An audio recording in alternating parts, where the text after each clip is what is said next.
Today I want to talk about applying accents to the drums and the interpretation of accent studies. I was first exposed to this by people like Gary Chester from The New Breed, Gary Chafee from the Pattern series, and Alan Dawson's approach to syncopation studies. All of these different approaches. Also, actually, the earliest was Kim Plainfield, Advanced Concepts. Kim sadly died recently. His Advanced Concepts book, which I got years and years ago, really exposed me in the first instance to interpreting accent studies, and then things like The New Breed and Chafee's Pattern series and things like that came along afterwards for me. But it would not be an overstatement to say that learning about this stuff changed my drumming. Absolutely changed my drumming. And it is the difference between a great drummer and a good drummer. Being able to control your dynamics, being able to play dynamically, using and interpreting accents and rhythms. So that's what I want to be talking about today. That's what I'm going to be talking about today. What is an accent? Very simply, an accent in a drumming sense refers to a loud part of a rhythm or an emphasized part of a rhythm. We can take a single stroke roll and we can play no accents. We would say it is dynamically flat. So everything just sounds the same.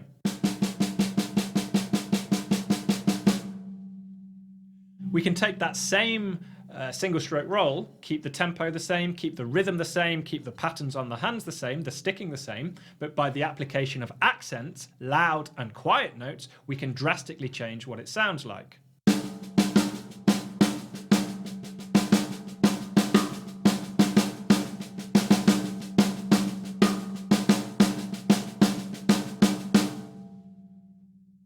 Both examples there were the same thing. Single stroke roll, 16th notes, da da da da da da da da da da da da da da. In that second example, I was playing some of the notes loudly as accents, some of the notes quietly as taps or ghost notes or simply non-accents. One of the big things here, one of the big challenges, is to get the biggest contrast you can between the accents and the ghost notes. It's no good playing an accent pattern if the gap between the ghost notes and the accents is small.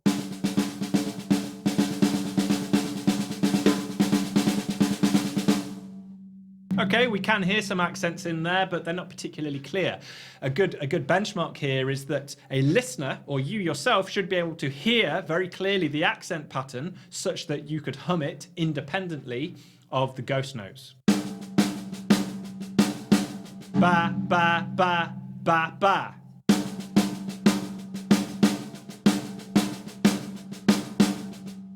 So it's kind of like we're superimposing a second rhythm onto that basic 16th note single stroke roll. Anyway, we will come to all this. This is what I'm talking about today, the application of accents. So we're going to take this in a few stages. First of all, technique-wise, for me, the way I teach it, I know some people differ in their approach to this. For me, the way I teach it is that stick height equals volume. The higher the stick height, the greater the volume. So if we want to play loudly, I play from a vertical position. If I want to play quietly, I play from a horizontal position. The higher the stick height, the greater the volume. I know some people talk about velocity as opposed to stick height, but this works for me. So first thing to practice, if we take a basic accent pattern, like a group of 4/16th notes, we can accent the first stroke, 1 E and 2 E and we're listening for that first stroke to be vertical, giving us our accent, and the subsequent 3 strokes to be horizontal, giving us 3 taps or ghost notes.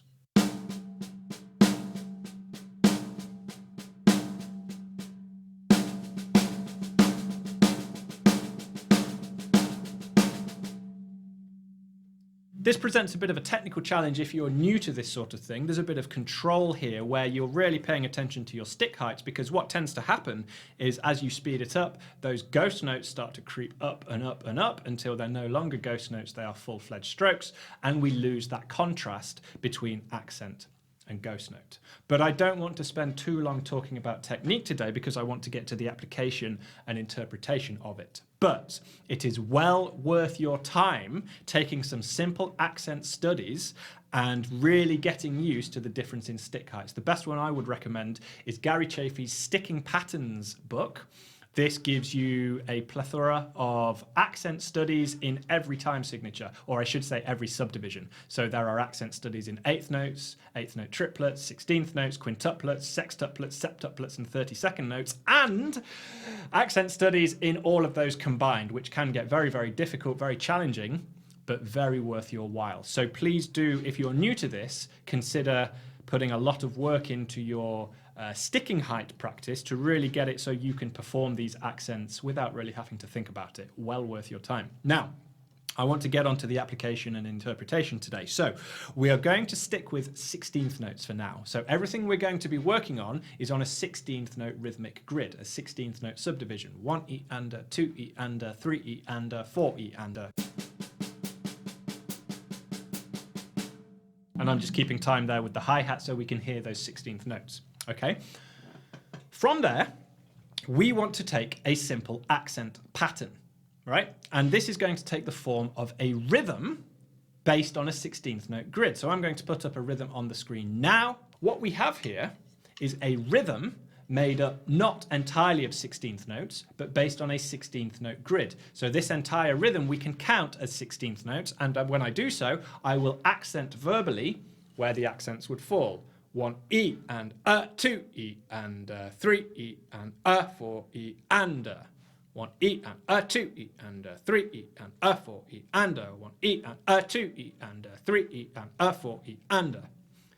You sound a bit silly doing that, but being able to count the accents as part of that 16th note subdivision is a very, very good thing to do, because it means you're really hearing that accent pattern and you consciously know on which beat of the bar those accents fall, right?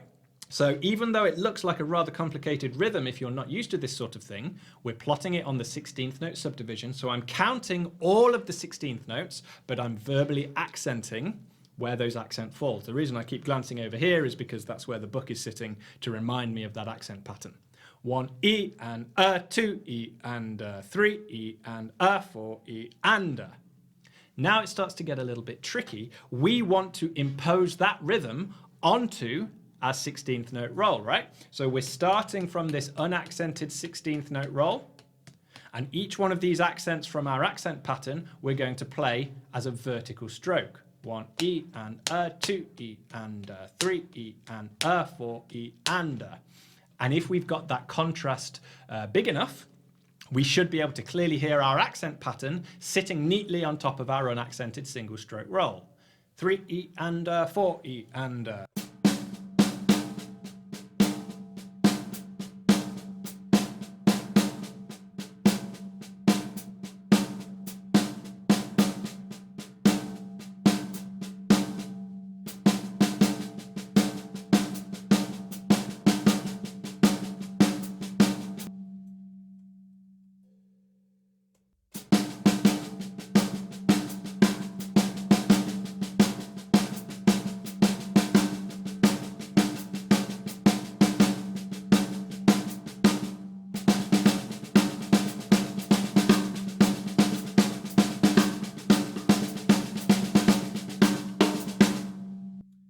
So you can hear there that accent pattern sitting very cleanly on top of that 16th note roll. And as we speed it up, those ghost notes, those non-accented strokes, kind of sink into the texture level. And what we're really hearing audibly as listeners, da da da da da da ba ba ba. Ba, ba, ba, and those non-accented notes are just providing background texture. That's what we want to happen. Anyway, as I said, if you've not got a great enough contrast between the accents and the ghost notes, you're not going to hear that accent pattern cleanly enough.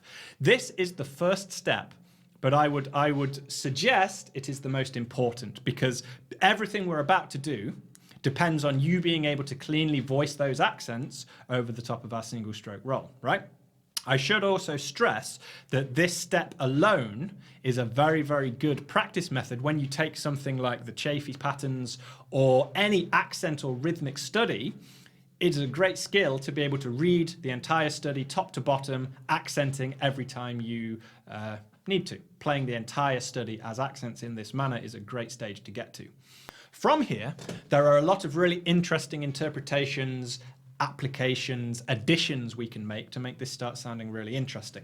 And the first thing I like to do is start orchestrating these accents around the drums. So quite simply, to keep it regimented, I'm going to play any accent on the high tom, and any left-hand accent on the high tom, and any right-hand accent on the floor tom, simply because it separates my hands and it means I can clearly hear those accent patterns, and I'm not thinking too much about where I'm playing. I know my left-hand accents are going to tom 1. I know my right-hand accent pattern, my right-hand accents are going to tom 3. So I will start on the snare drum, get that accent pattern going, and then I will start orchestrating those accents to the respective toms. 3E and 4E and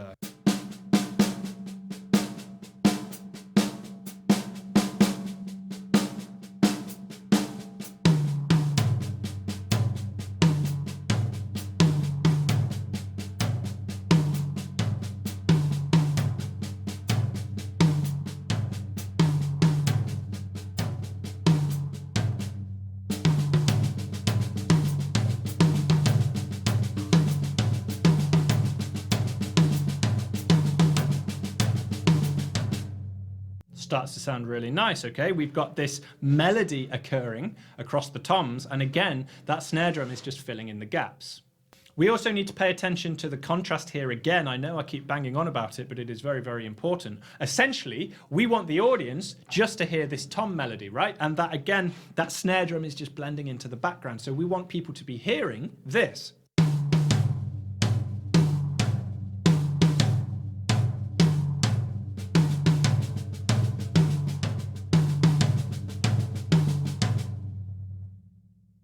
If you're getting a little bit more of this,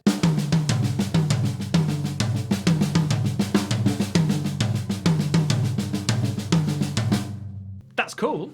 That's okay. There is a place for that, but it's not what we're going for right now. We're really trying to play with the dynamic control here, that dynamic contrast. So again, if you get to this stage and you find those ghost notes on the snare drum just creeping up, that's fine. Just take your time, keep working on it. Keep focusing on your stick heights, right? Stick height control is your best friend here. We can extend this orchestration now. So this time I'm going to take any right-hand accents to the ride cymbal on my right, any left-hand accents to the crash cymbal on my left, but I'm going to add a bass drum on every accent. I will start on the snare drum and then I will expand outwards to the cymbals. 3E and 4E and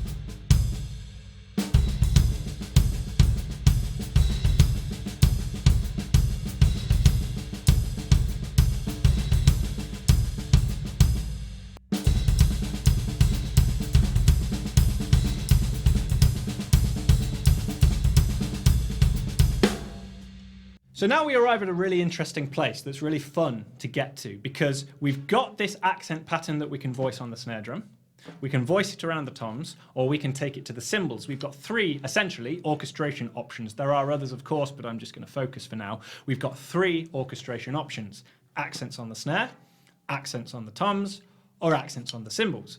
This time, I'm going to keep the same accent pattern repeating and experiment with varying it. Some of the accents will be on the toms, some of the accents on the snare, some of the accents on the cymbals, and remember, if I play an accent on the cymbal, I will add a bass drum.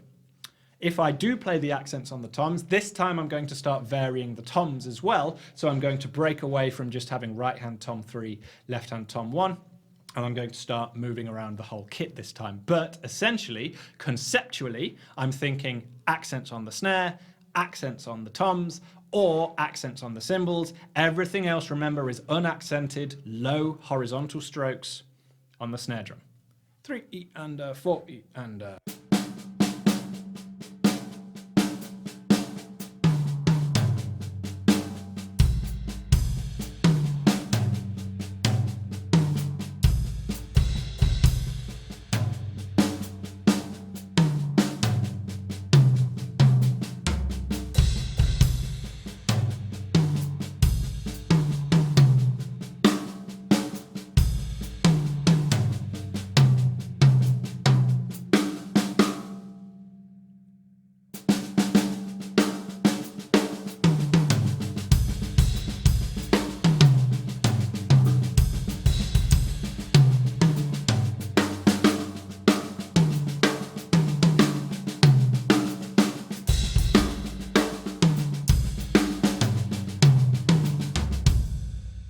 Now that we've got a piece of vocabulary that we can play with, we can start working with it into things like drum fills and short solos. By vocabulary, I mean not just a lick, but we've actually got a concept, okay? I've got a small selection of words and phrases here that I'm becoming familiar with that I can now apply in lots of different situations.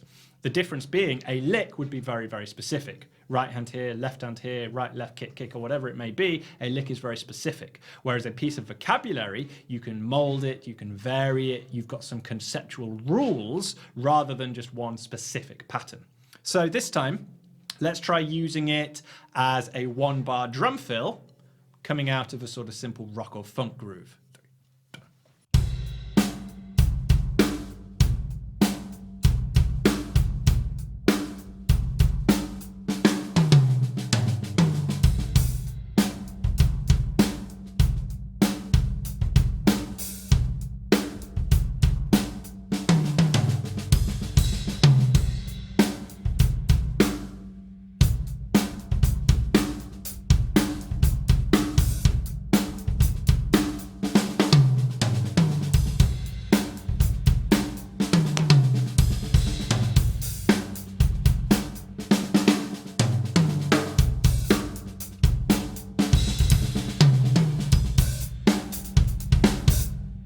This time I will trade 2 with myself, so 2 bars of groove, 2 bars of solo, and I'm just going to play that accent phrase twice through and vary how I play with the accents.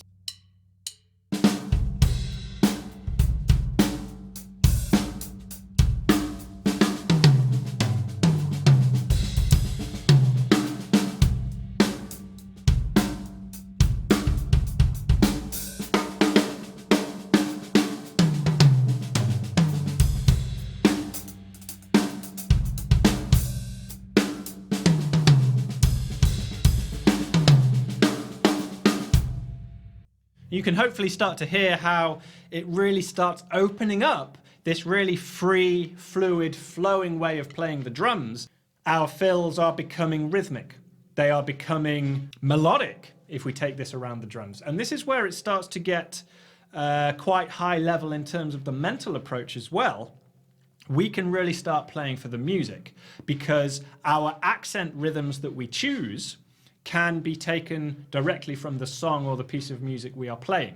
It might be something as simple as following the main accent pattern in the riff the guitar part's playing, or maybe the piano is playing some particular hits or emphasized rhythm and you can jump on that as your accent pattern. But this allows you to start thinking really musically about what you're playing. Let's start adding some things to this then to make this a little bit more interesting again. I'm going to start by this time treating every accent as a flam. So let's go back to our original accent pattern. 1 E and 1 E and 2 E and 3 E and 4 E and But this time, every accent will become a flam on the corresponding hand. So left-hand accents will become a left-hand flam, right-hand accents will become a right-hand flam. So I'll slow this right down so you can hopefully see and hear the clarity of the sticking for that flam.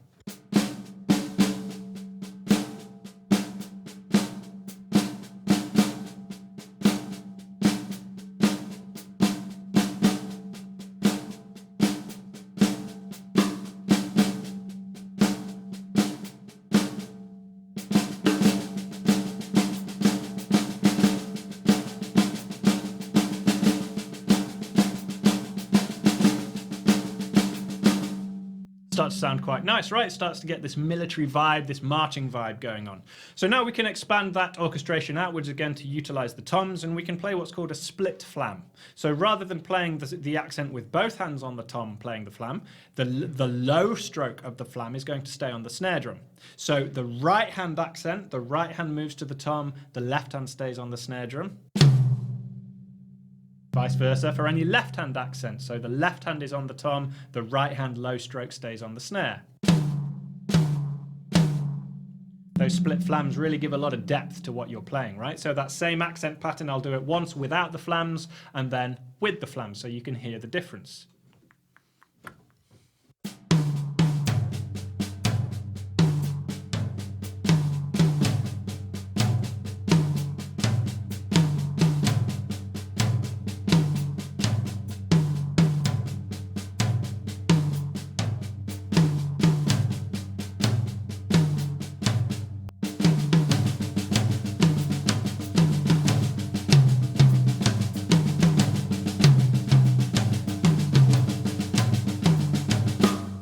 that's one possible interpretation. Your accents become flams, and again, we're filling in the gaps as 16th note unaccented strokes. We can also turn the unaccented strokes to 32nd note doubles, or diddles, as we say. We can diddle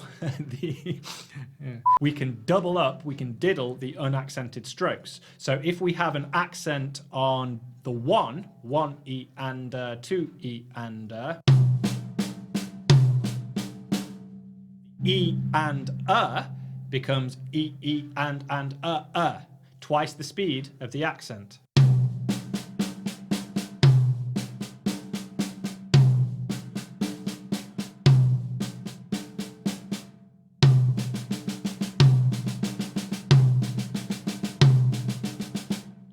Putting that into our accent pattern as we've got it here.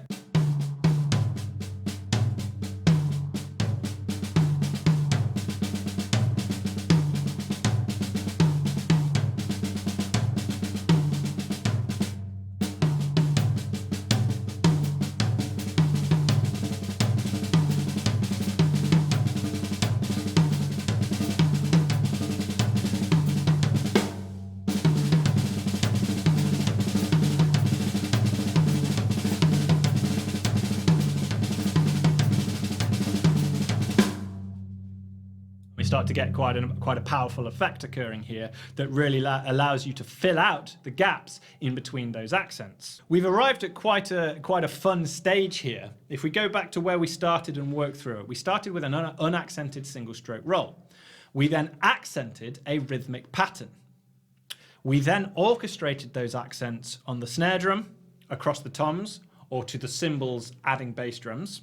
And then if we like, as an optional extra, if you like, those accents can become flams, either on the snare drum or split between the snare drum and the toms, or we can double up the unaccented strokes in between. Finally, a really interesting concept that we can explore that actually I took to quite a high level in my book, Linear Freedom, which borrows this accent approach, is to replace the accents with a bass drum. So when we are faced with an accent study or a rhythmic phrase, again, we're following the same process. We're starting with this unaccented 16th note single stroke roll, but rather than playing the accents as actual loud strokes on the hands, we're substituting for the foot. I will start by demonstrating our accent phrase just on the snare drum with normal accents, but then I will progress to substituting those accents for bass drum strokes, and you will hear the linear phrase that it creates.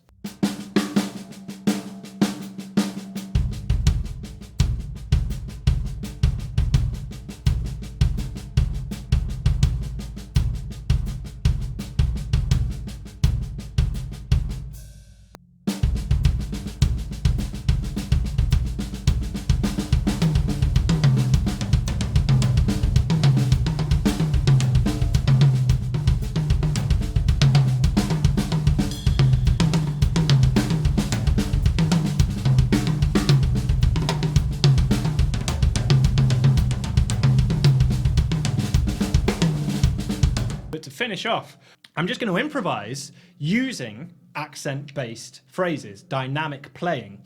I'm no longer going to stick to our original accent pattern. I'm going to come up with my own on the fly, and I'm just going to try and explore all of the different elements we've talked about. So there will be flams in there, diddle strokes on the unaccented notes, orchestration around the drums, maybe a bit of linear substitution as well, because I just can't help myself. I will stick to 16th notes, by the way, so I won't start exploring other subdivisions, but that is something that you can do yourself once you've got the basic concept. Everything I play is based on these concepts, accented single stroke rolls, and using various interpretation methods to voice those accents in interesting ways. Let's see what happens.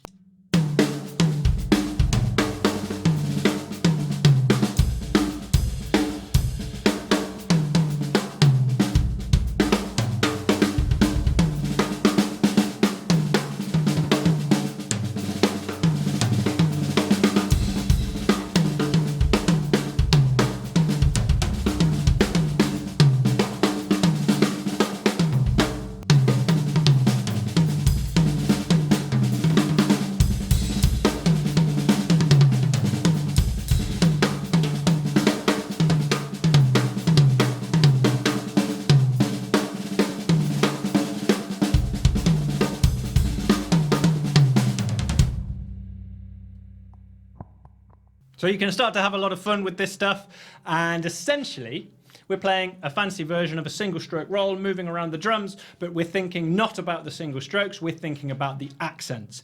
And hopefully, as you heard there, that really opens you up to some really free, fluid, smooth phrasing that, as I said before, is rhythmic, musical, and hopefully, if you're interpreting a certain rhythm based on what you're playing, relevant to the music you are playing, which is, of course, very, very important. So do have fun with it. If you want to explore this further, purely for the hands, look at Gary Chaffee sticking patterns and try applying these elements to any rhythmic source you can find. Modern reading text in 4/4, syncopation studies, that sort of thing. And if you wanted to explore the linear applications, have a look at Linear Freedom. And if you wanted to explore some jazz or triplet interpretations, check out Alan Dawson's Complete Drummer's Vocabulary, which does these interpretations for syncopation. Have fun with it. Thank you very much for watching, and I hope to see you on the next one.